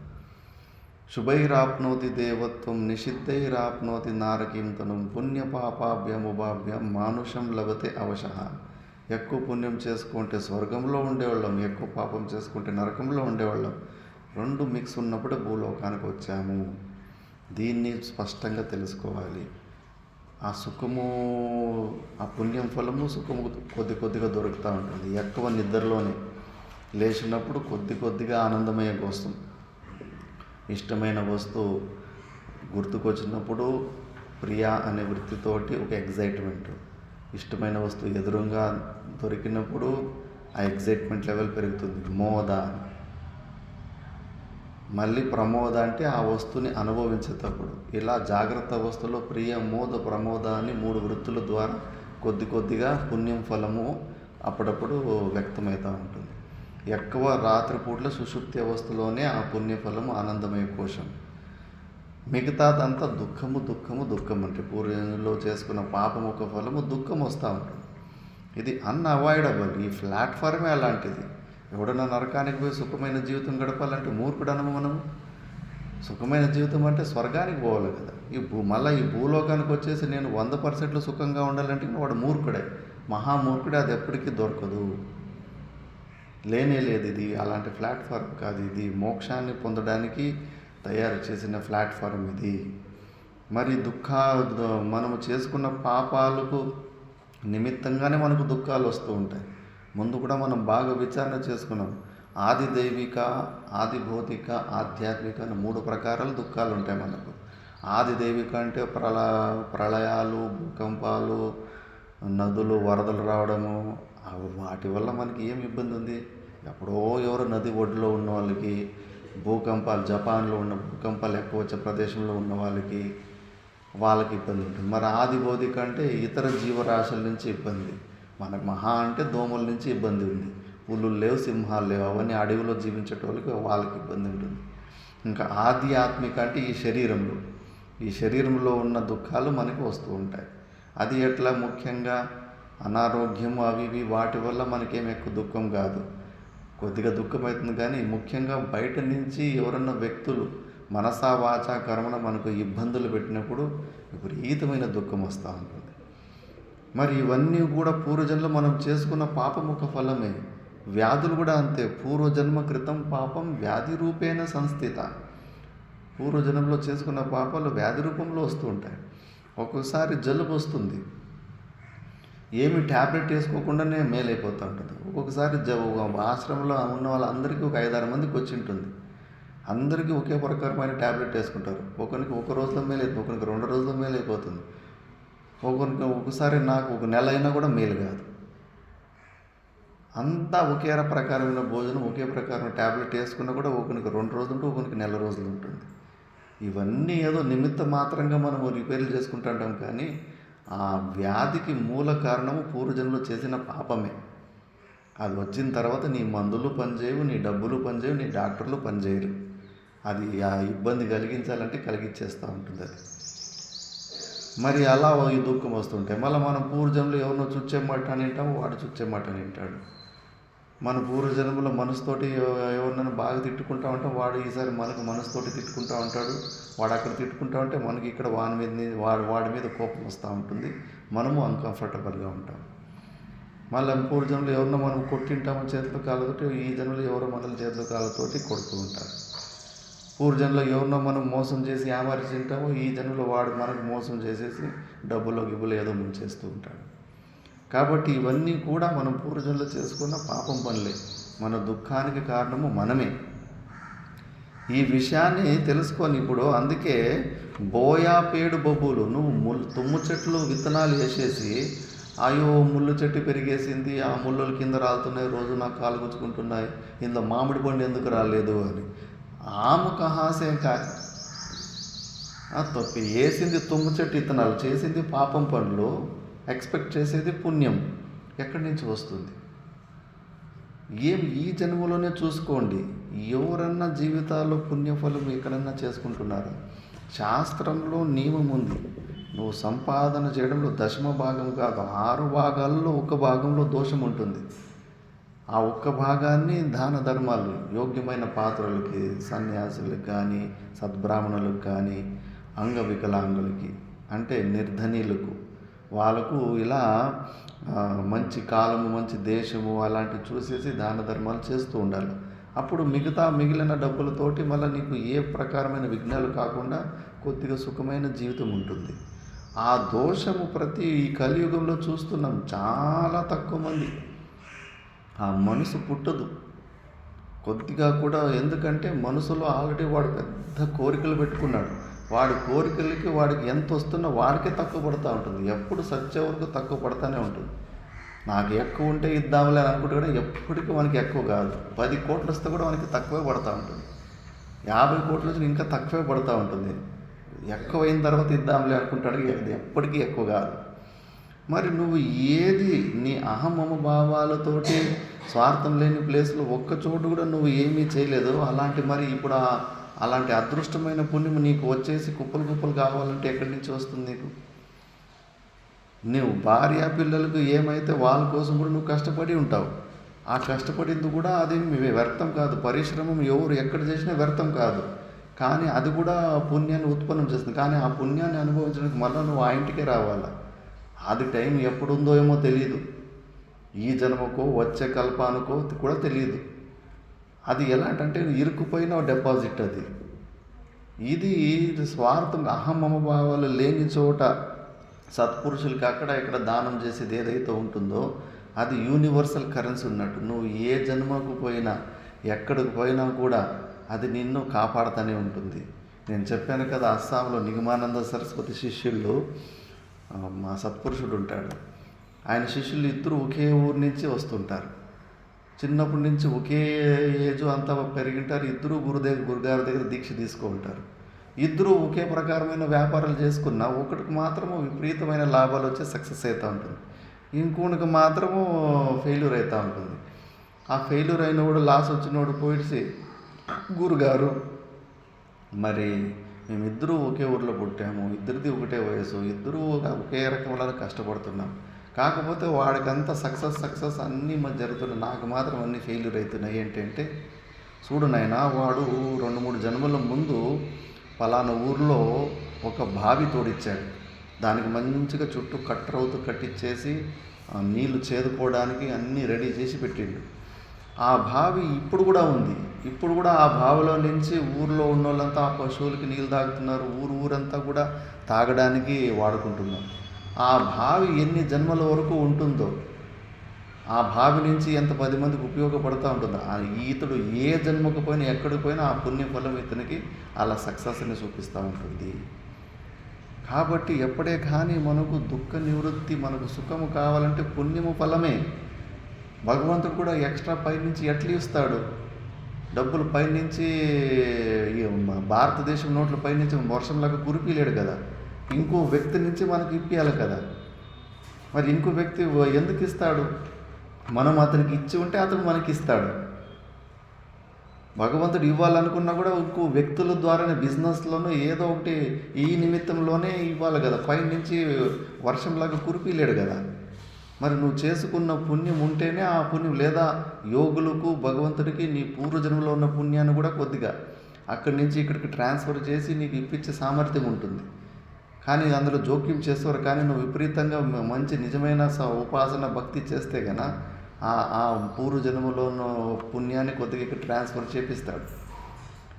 మళ్ళీ అక్కడ అది మైనస్ అయి ఉంటుంది. ఆ పూర్వజన్మలో మళ్ళీ అక్కడ ఆ జన్మకు మైనస్ అయి ఉంటుంది, ఆ సామర్థ్యం ఉంటుంది. కానీ నీ పుణ్యఫలం వల్లనే నువ్వు సుఖం వస్తుంది. ఊరికే గాలిలో దీపం బట్టి దేవుడా అనుకుంటే కూడా శాస్త్రం ఒప్పుకోదు.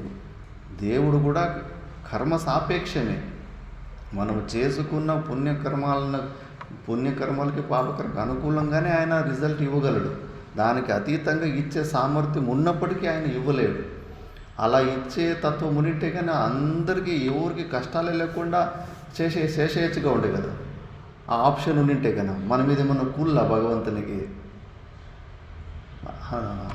అహేతుక దయాసుందో దయామయుడు కదా, ఎవరికి కష్టాలే రాకుండా అందరికీ హోల్సేల్గా ఇచ్చేయచ్చు కదా సుఖం. అలా లేదు. ఎందుకంటే ఏ ఫలమైనా కూడా కర్మ సాపేక్షం. మనం చేసిన కర్మలకు అనుకూలంగానే భగవంతుడు ఫలాలు ఇవ్వగలడు, కానీ కర్మ నిరపేక్షంగా ఇవ్వలేడు. కాబట్టి మనము మంచి పనులు చేయాలి. మరి ఈ జన్మలో ఏం చేస్తున్నావు నువ్వు మంచి పని? ఎంతో కొన్ని పారాయణాలు, భగవంతుని హారతులు, స్తుతులు, వీటి ద్వారా కూడా పుణ్యం వస్తూ ఉంటుంది. అలాంటివి కూడా చేయలేకపోతారు. ఇంకా ద్రవ్య రూపంలో పరోపకారం దూరం మాట అనుకోండి, అదెంతో ప్రాణం పోతుంది. అడిగొక తాత అనే వాళ్ళంట, ఎవరినన్నా దానం చేయండి అంటే కానీ నెత్తి మీద శాన పెట్టి సుత్తు మీద కొట్టినంత నొప్పి అవుతుందంట ఎవరికైనా దానం చేయండి అనే మాట అంటే కానీ ఆ విషయం తెలుసుకోరు. అందులో దోషములు. కనీసం నీ కర్తవ్యాన్ని పాలించు. ఇప్పుడు ఎవరన్నా నిజమైన యోగ్యమైన సన్యాసి ఇంటి ముందుకు వచ్చి భిక్షకు వచ్చినాడంటే పోపో అని పంపించేస్తూ ఉంటారు. ఎందుకంటే శాస్త్ర నియమాలు తెలియదు. వాడు డాంబికమైన సాధు అయితే కానీ వీళ్ళకి ఏం కాదు. ఒకవేళ వాడు నిజమైన దినచర్యని పాటించే సన్యాసి అయితే కానీ వాడేమన్నా ఆ ఇంటి నుంచి వాడు పోపోని పంపించేస్తే ఆ ఇంట్లో ఉన్న పుణ్యాన్ని మొత్తం తీసుకెళ్ళిపోతాడంట. ఆ సన్యాసికి నువ్వు దానం వేయాలని కర్తవ్యం ఉంది, శాస్త్రంలో కర్తవ్యం ఉంది. అదేదో మనం దయ చూసి సింపత్తి చూపించేదని కాదు యోగ్యమైన పాత్ర వచ్చినప్పుడు. ఎందుకంటే దానికోసం నీ ఒక్కడి వల్లనే నువ్వు అనుకుంటావు, నేను కష్టపడితే నేను సంపాదించిన. నీ దాని వెనకాల ఎన్ని సహకారి కారణాలు ఉంటాయి. టైం టు టైము వర్షం వచ్చింది కాబట్టి నువ్వు ఆ పంటని నీ చేతికి వచ్చింది. ఆ వర్షం రావడానికి ఎక్కడో ఒక చోట సాధు సత్పురుషులు ఎవరో ఉనికి ప్రేరణించి యజ్ఞాలు చేపించి ఉంటారు. సంకల్పం ద్వారానే వర్షాలు తెప్పిస్తారు సాధు సత్పురుషులు.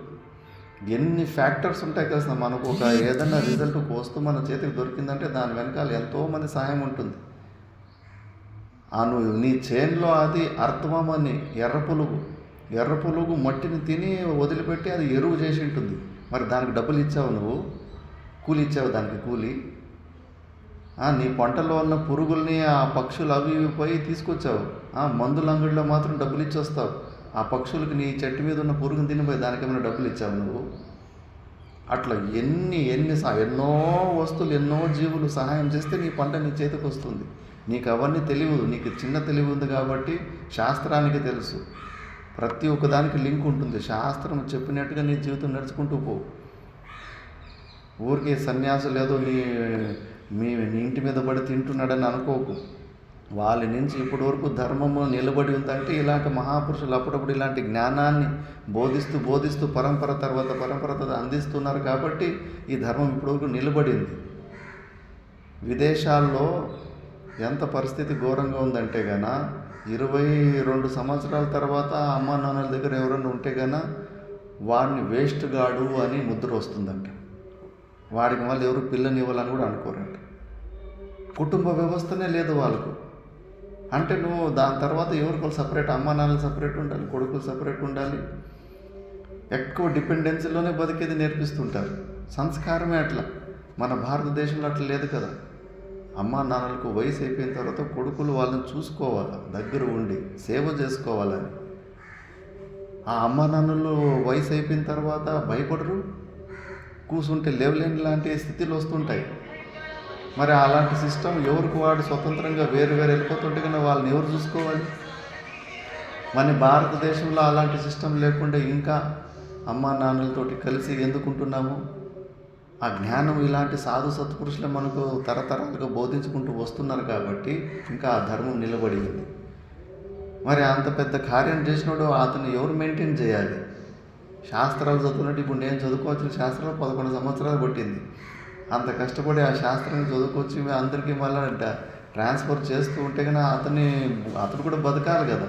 మరి అతనికి 2 పూట్ల భోజనం ఎవరు బాధ్యత? అందరి బాధ్యత ఉంటుంది కదా. అట్లా ప్రతిదీ కూడా లింక్ ఉంటుంది. అందుకే అందులో 6 భాగాల్లో ఒక భాగాన్ని నువ్వు ఇలాంటి మంచి పనులకి, స్వార్థం లేని జాగాలో నువ్వు దానం చేస్తే అప్పుడు నీకు మిగతా 100 రూపాయలతోటి నువ్వు సుఖమైన జీవితం గడుపుతావు.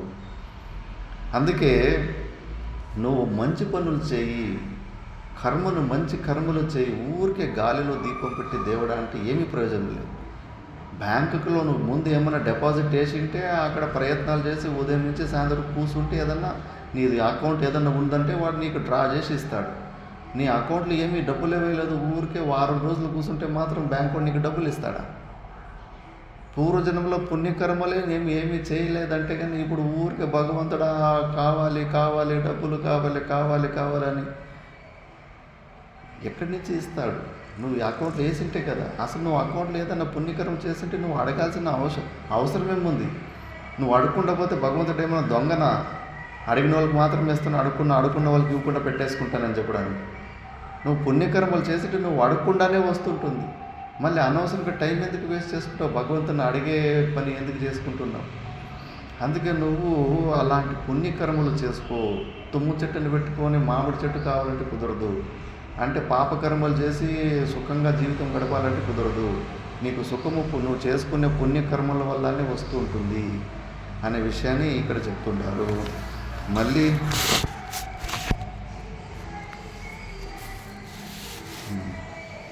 करत अभ्यास से जड़मति होत सुजान, जैसे रस्सी आत जात से सिल पर पड़े निशान कबीरा, सिल पर पड़े निशान.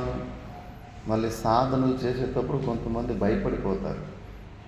ఒక 2-3 నెలలు వింటారు వేదాంతం, అయ్యో ఇందులో ఏమీ అయిదా లేదు, ఏమి అసలు అనుభూతులు వస్తలేవు, ఏమి మార్పు వస్తలేదని దాన్ని వదిలిపెట్టుడు ఇంకో మార్గం పెట్టుకున్నాడు. అక్కడ ఏమీ అయితే లేదని దాన్ని వదిలిపెట్టుడు ఇంకో మార్గం పెట్టుకున్నాడు.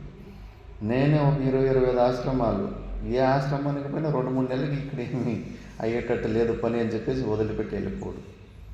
మళ్ళీ మా గురుగారి దగ్గరికి వచ్చిన తర్వాత అక్కడ కూడా 2-3 నెలల తర్వాత అక్కడ కూడా మనసు పండైపోయింది. నేను వెళ్తానన్నా.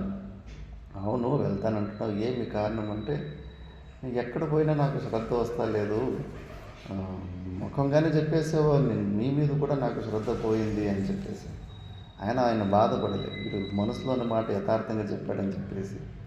అప్పుడు ఆయన ఒకటి చెప్పాడు, చూడు నాయన, ఒక మహిళ కూరగాయలు కొన్నీకి పోయిందంట. పోతే అక్కడ ప్రతి ఒక్క కూరగాయని చూసి ఇది బాగిలే అని తీసుకొని వాపస్ పెట్టేస్తూ ఉంటుందంట. ఆ చుట్టుముట్టు కొన్ని వచ్చిన వాళ్ళు కూడా అయ్యో నిజంగానే ఈ కూరగాయలు బాగలేదేమని చెప్పేసి ఏమో చేసే చేష్టలకు వాళ్ళు కూడా కొనుక్కొని వెళ్ళిపోయేవారంట. ఆ అంగడి వానికి బాగా కోపం వచ్చింది, ఏమో చేసే నాటకాల వల్ల నా వ్యాపారం దెబ్బతింటుంది. అన్ని కూరగాయలు అట్లా టెస్ట్ చేసిన తర్వాత, ఏమమ్మా కూరగాయలనేమో ఇది బాగుందా బాగలేదని టెస్ట్ చేసావు, ఇలాంటి టెస్ట్ నీ మీద చేస్తే నువ్వు పాస్ అయిపోతావా అని అడిగాడంట. ఆ టెస్ట్ మనం కూడా చేసుకోవాలి, నేను మంచిగా ఉన్నా నేను చెడ్డ ఉన్నా అని చెప్పేసి. ఎప్పుడు బయటలో దోషాలు ఎదుర్కొంటు గురువులు ఎదుర్కొంటామంటే కుదురుతుందా? దోషం మనలో పెట్టుకొని అక్కడ గురువుల్ని శాస్త్రంలో తప్పులు ఎదుర్కొంటే ఎట్లా? అట్లా గురువుల్లో శాస్త్రాల్లో వాడు మనం సరిగా ఉన్నామా ఫస్ట్ అది లెక్క చేసుకోవాలి కదా. ఆయన చెప్పాడు, ఈ ప్రపంచంలో నువ్వు గురువులందరినీ ఫెయిల్ చేసేస్తావు, మళ్ళీ నీకు ప్రపంచంలో గురువులే దొరకరు. ఇట్లా చేసుకుంటూ పోతే ఉపాధిగత దోషాలు చూడకు, ఏదన్నా సాధన పట్టుకుంటే పట్టు వదులుకు. ఇప్పుడు నీకు అర్థమైతా లేదు, అందులోనే మళ్ళీ వింటా ఉండు, ఓపిక పట్టు, ఇంకొంచెం బాగా శ్రద్ధతోటి విను, నీకు ఆ జ్ఞానం అంటుకుంటుంది. ఏ సాధన అయినా కూడా పట్టాలి, మధ్యలో వదిలిపెట్టేస్తే ఎట్లా? అందుకే పాణిని మహర్షికి, వ్యాకరణాన్ని రచించిన పాణిని మహర్షికి లేదరా నీకు చదువు అంటదిరా అని వాళ్ళ గురువులు చెప్తే చాకతోటి కోసుకుంటాడు ఆ గీతని. చూడు గురుగారు నాకు ఉంది గీత అని. అప్పుడు గురుగారు, అబ్బా ఇంకా నిన్ను విద్య రాకుండా ఎవరు ఆపలేరు అంటారు. గురుగారు ఆశీర్వాదం దొరికిన తర్వాత అట్లా పోతా ఉంటే చేదుబాయి దగ్గర నీళ్ళు తాగుతారు. మహిళలు నీళ్ళు పోస్తారు. పోస్తే కన్నా కింద ఒక బండ పెట్టింటారు. ఆ బండ మీద చిన్న రౌండ్ సర్కిల్ లాగా ఉంటుంది. మిగతా బండ కన్నా ఆ సర్కిల్ కాడ కొంచెం గుంత పడి ఉంటుంది రాయి. ఈ గుంతని కుండలు మంచిగా కూర్చోనీకి చేసిండ్రా అంటే, లేదనైనా ఈ గుంతని ఎవరు మేము చేయలేదు, రోజు అక్కడ మట్టి కుండలు పెట్టి తీయడం వల్ల ఆ గుంత ఏర్పడింది అంటే, అప్పుడు అయ్యో మట్టి కుండ ఎంత మెత్తగా ఉంటుంది, రాయి ఎంత గట్టిగా ఉంటుంది, మట్టి కుండలు పెట్టి తీస్తేనే మెత్తగున్న మట్టి కుండ ఆ రాయిని రౌండ్ షేపు గుర్తుపెట్టేసిందా అని మళ్ళా పైన కట్టి వేసింటారు. ఆ పగ్గము తాడు లాగడానికి, దాన్ని పుల్లి అంటారు. ఇప్పుడంటే ఇనుప వచ్చాయి, అప్పుడంతే కట్టి వేసారు కదా. అక్కడ కూడా పగ్గము మధ్యలో ఎక్కడ ఉంటుందో దాన్ని లాగి ఆ చెక్కను కూడా అది ఇది చేసి గొంతు పడిపోయి ఉంటుంది. అది కూడా చూస్తాడు. ఇది ఎట్లయిందంటే కానీ ఆ పగ్గము ఎక్కువ లాగడం వల్ల ఆ కట్టి కూడా ఇది అయిపోయిందని. పగ్గం దేంతో తయారు చేస్తారు? నారు, టెంకాయ నారు, టెంకాయ పీసు, ఒకసారి పత్తితోటి కూడా పగ్గాలు ఉండేటివి. అంటే అంత మృదుంగా ఉన్న నారు, పత్తి కట్టి ఎంత గట్టిగా ఉంటుంది, టేకు చెట్టు కట్లు అట్లంతా. అలాంటి కట్టిని గీసి పారేసిందా అంటే, బలహీనమైన వస్తువు, బలంగా ఉన్న వస్తువులను కూడా ఇది చేసిందంటే నా బుద్ధి మట్టి అంత వేస్ట్గా లేదు, నేను కూడా చదవచ్చని కాన్ఫిడెంట్ తెచ్చుకుంటాడు. అందుకే సాధన చేసేటప్పుడు ఓపిక ఉండాలా, ధైర్యం ఉండాలా, ఆ మధ్యలో వదిలిపెట్టే తత్వం ఉండకూడదు. కరుత్ అభ్యాసు సే జడమతి హోతు సుజాన్. జడబుద్ధి కూడా వాడు కూడా జ్ఞానం వచ్చేస్తుంది. నాకు ఋషికేశ్లో కైలాసాశ్రమంలో వ్యాకరణం నేర్పిన వ్యక్తి రాజస్థాన్ నుంచి వచ్చాడు, శేషానందగిరి అని. 37 సంవత్సరాలు పెళ్ళి కూడా అయ్యింది ఆయనకు. పెళ్ళి చేసుకొని ఇంకా విరక్తి వచ్చేసి వదిలిపెట్టి వచ్చిండు. ఆ ఋషికేశ్ కైలాసాశ్రమంలో వచ్చినప్పుడు గురుగారు నేను శాస్త్రం చదవాలనుకుంటున్నాను అన్నాడు. ఇక గురుగారు ఎంతో చదువుకుంటాడు, కొద్దిగా రాయడము చదవడమన్నా వస్తుందేమోలే అని అనుకున్నాను. మరి ఎంతవరకు చదువుకున్నావు అంటే, లేదు నేను స్కూల్కే పోలేదు. షాక్ అయిపోయాడట. అంటే స్కూల్ మెట్లే లేదు, ఒక్కో రోజు కూడా స్కూల్కి పోనే లేదన్నాడట. మరి ఇలా రాయడం చూడడంతో రాదన్నాడు. మరి ఎన్ని సంవత్సరాలు ఉండాలని అడిగాడట. నీకు చదువు వచ్చిన వాళ్ళకే శాస్త్రం చదవాలంటే కష్టం, నీకు అసలు చదువే రాదు, మరి నువ్వు కనీసం ఒక 10 సంవత్సరాలన్నా ఉంటే, కనీసం ఒక 10 సంవత్సరాలు ఉంటే ఏమన్నా ఛాన్సెస్ ఉన్నాయన్నమాట. సరేలే ఉండిపోతానులే అన్నాడంట. మళ్ళీ ఆయనకు వీళ్ళు నేర్పడానికి, చిన్నపిల్లలకి అక్కడి నుంచి నేర్పాలంటే తలనొప్పి, ఓపిక ఉండదు ఎవరికి. 5-6 మంది నేర్పలేకపోయారు వీళ్ళు కూడా. కానీ పొట్టు వదలలేదు. ఆ పుస్తకాలు తెప్పించి రాయడము చదవడము, స్లేట్లో రాసి 1 సంవత్సరంలో రాయడం చదవడం నేర్చుకునేసారు. మళ్ళీ వ్యాకరణము, పెద్ద ఇంజనీరింగ్ చేసిన వాళ్ళే వ్యాకరణం చదువుకుంటే అర్ధదారిలో వదిలిపెట్టేసి పారిపోతారు. సో స్కూల్ చదువు పీరికి పొందల్లాగా ఆ వ్యాకరణం అంటే పెద్ద పులులు చూసినట్టు చూసి భయపడి పారిపోతారు, కంఠస్థాలు చేయలేక అది ఇది. కానీ అతడు వ్యాకరణము 7 సంవత్సరాల సంపూర్ణ వ్యాకరణము ప్రస్థానత్రయ సంపూర్ణంగా చదివేశాడు. నాకు గురువు ఆయనే, నాకు పాఠం నేర్పింది ఆయన. నాకు కూడా వ్యాకరణం నేర్పాడు అలాంటి వాడు. మరి ఆ జడమద్ది ఉన్నది తీక్ష్ణమైన ఆచార్యుడు అయిందా లేదా? ఆ ఓపిక ఉండాలి. ఎప్పటికైనా మనల్ని మనము డీమోటివేట్ చేసుకోకూడదు. ఎలాంటి సమస్యల నుంచి మన ఓపిక ధైర్యం ఉంటే బయటకు పడేయచ్చు. అమితాబ్ బచ్చన్ 1996లో బెంగళూరులో ఒక ఫ్యాషన్ షో జరిపిస్తాడు. బాగా డబ్బులు ఉండే అతనికి. ఆ ఫ్యాషన్ షోలో సరిగ్గా డబ్బులు వాపసు రాక 90 కోట్లు మైనస్ నెగిటివ్కి వెళ్ళిపోయాయి. ఆయనకున్న ఆస్తులన్నీ అమ్మేసుకుంటే కూడా ఆ డబ్బులు రీకవర్ అయ్యేది కాదు. అంతటి పరిస్థితులు సామాన్య వ్యక్తులైతే ఏం చేసుకునేవాళ్ళు, ఊరు వేసుకునేవాళ్ళు, నా వల్ల కాదు. కానీ ఆయన ఓపిక ధైర్యాన్ని తప్పుకోలేదు. మళ్ళీ మొదటి నుంచి స్టార్ట్ పెట్టాడు. మళ్ళీ యాక్టింగ్ స్టార్ట్ చేసి ఏదో మొహబ్బతేనని అది ఇది ఏదో సినిమాలు వచ్చినాయి. ఆ సినిమాలతోటి మళ్ళీ స్టార్ట్ చేసుకుంటూ వచ్చాడు. ఇప్పుడు 2000 కోట్లకి ఆస్తి మళ్ళా చేసుకున్నాడు. -90లో ఉన్నాడు. కొంతమంది సహాయం కూడా చేశారనుకో, అయినా కూడా ఆ ఓపిక ఆ ధైర్యం ఉండాలి. ఆ వయసులో ముసలితనం అయిపోయింది ఇంకా, అలాంటి వయసులో కూడా దాన్ని వాపసు తెచ్చుకున్నాడు. ఏ విషయంలో అయినా కానీ పిరికి పొందలాగా డిమోటివేట్ కాకూడదు. ఆ పాజిటివ్ యాటిట్యూడ్ పెట్టుకొని కాన్ఫిడెంట్ తోటి చేసుకొని పోతా ఉంటే అలాంటి సక్సెస్ వస్తుంది. కరత్ కరత్ అభ్యాస సే జడమతి హోత సుజాన్, జైసే రస్సీ ఆత్ జాత్ సే సీల్ పొరపడు నిశాన్ కబీర. ఆ రస్సీ నుంచి ఆ కట్టికి ఎట్లా గుర్తులు పడి ఉంటాయో అలాగైపోతుంది. అందుకే నువ్వు అలాంటి ధైర్యంతో సాధన చేయాలని చెప్పారు. మిగతాది మనం నెక్స్ట్ క్లాస్లో చూద్దాం. ఓం పూర్ణమద పూర్ణమిదం పూర్ణాత్ పూర్ణముదచ్యతే పూర్ణస్య పూర్ణమాదాయ పూర్ణమేవావశిష్యతే. ఓం శాంతి శాంతి.